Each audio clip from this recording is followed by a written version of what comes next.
CPI Weekly Investment News. It's Wednesday again. Happy Wednesday, everybody. If you're watching this, but you haven't subscribed yet to our YouTube channel, make sure you click the link above. I'm not sure if it's above or below, but it's above. definitely. And join our community of investors. You know, here at CPI Capital, we're a big family. You know, being a part of our circle, you are filled with support.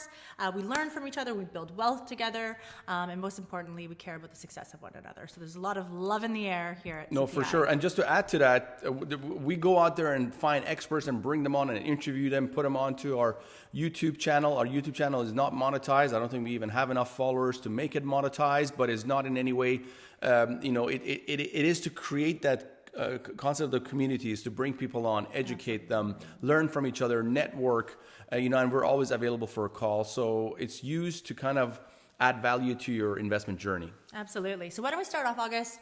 August and I were looking at, we shared to our investors about a deal that we were interested in Arizona. Now, we never ended up getting the deal. We submitted an LOI. We made it to the second round of offers, but we did not make it to best and final. So we got a call from the broker saying that a buyer came in. There was another buyer who came in millions of dollars over our offer.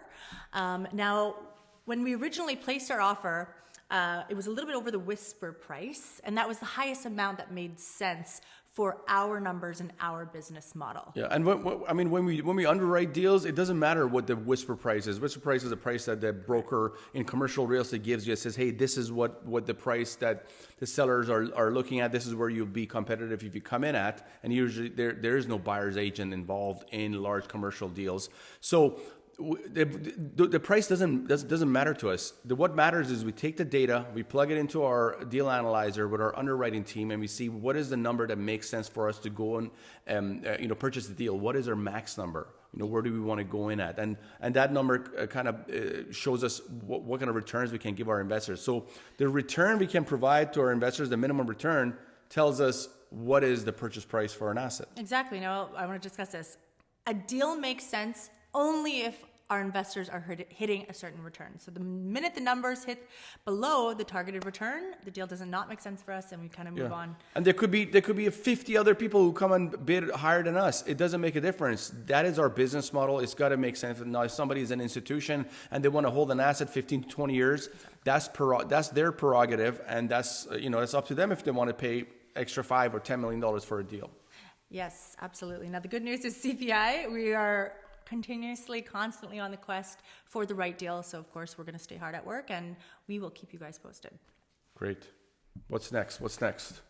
Speaking of numbers and the underwriting, CPI, we use a very comprehensive and complicated deal analyzer, which every single number of the assets gets analyzed. And I just wanted to share that I'm learning the underwriting model in such detail that I'm going to know it better than the back of my hand. We're literally getting trained on knowing each line. There's hundreds of lines within an underwriting model, so we're going through that.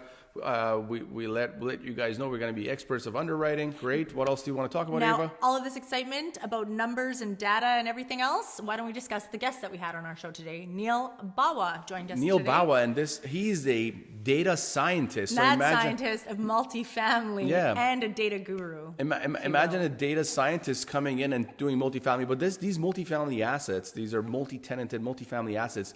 The numbers, the data is the most important thing. Like we were saying that, hey, we look at the returns we want to pay our investors, and that tells us what is the maximum price we want to buy an asset at. So that shows you how complicated these things could get. So we had 𝗖𝗣𝗶 on, and he talked about the 5 basic metrics that he looks for in finding the best cities to invest in.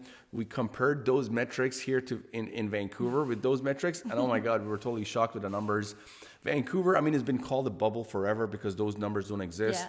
The median home price with a median income, 90% of people couldn't get approved for a single family home here in Vancouver at the rates, but somehow they do it and they get it done. And if you're interested in learning about these 5 metrics that Neil shared with us, just send us a message, send us an email, we'll send it on over to you, or you can just stay tuned for when we post it on YouTube shortly here. We'll have the whole even if you post it on YouTube, you won't be able to see the actual PDF that Neil talked about. We're more than happy to send that to you. Get in touch with us. That's right. Saw the news about Vancouver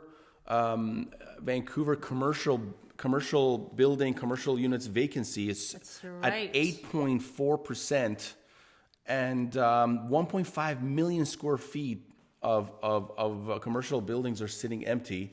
Is to a point that there's actually like they're worried about security, that people might go and try to live there. Try to live there and things like that and what have you. So it's just crazy what's happening. I think Vancouver is one of those cities that people are going to be so reluctant to go back into work. I think the culture of going back to work is romanticized about the hardworking man or woman going into work to the office. It's going to change. People are going to go, why am I stuck in this tiny office when I can do the work even better if you let me perform from home or if you let me perform overseas? You'd be surprised, actually. There's a couple of people that had a different opinion of that when they can go to that small office and have the silence. And be more productive. And be more productive because they don't have the distractions of being at home with food, family, and TV and all the other fun stuff. It's true. So it's kind of like a 50-50 thing. Do you want to make a bet on that? I say the commercial kind of office concept is going to change forever. Yeah, not I agree. saying that nobody's going to go to the office anymore, but the idea of it being cool is going to change. I mean, look at us. We don't go to no office. I ain't going to no office. I have no plans to go into any office. We got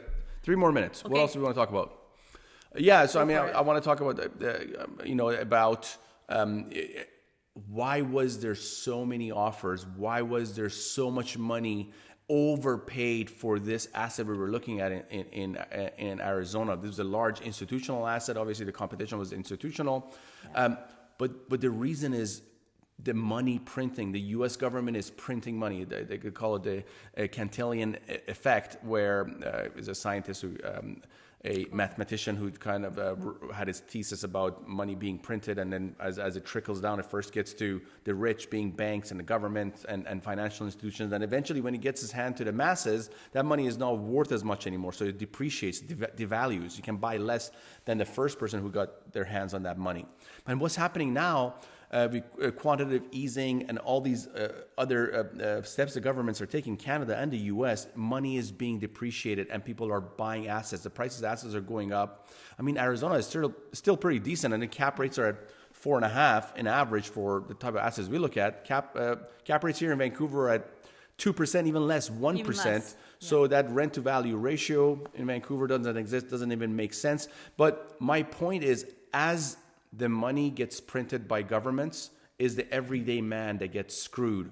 And excuse my language, but the apartment syndication process, the concept of bringing people together to invest their money, pool their capital, to then can buy an institutional asset that historically was there available for large institutions, banks, family offices, hedge funds, real estate funds. They could only buy these assets. When you bring a group together and you pool capital, you're able to now buy these large assets, and that's why we're so excited about the space we're in. Now we're focused in a very niche type of asset, is that 100+ unit multi-tenanted apartment community in the Sunbelt states. But the same concept can be used for any type of real estate investing. This syndication process. And that's a cool thing about it. It doesn't have to be just multifamily. It's all the fun alternative investments and so forth.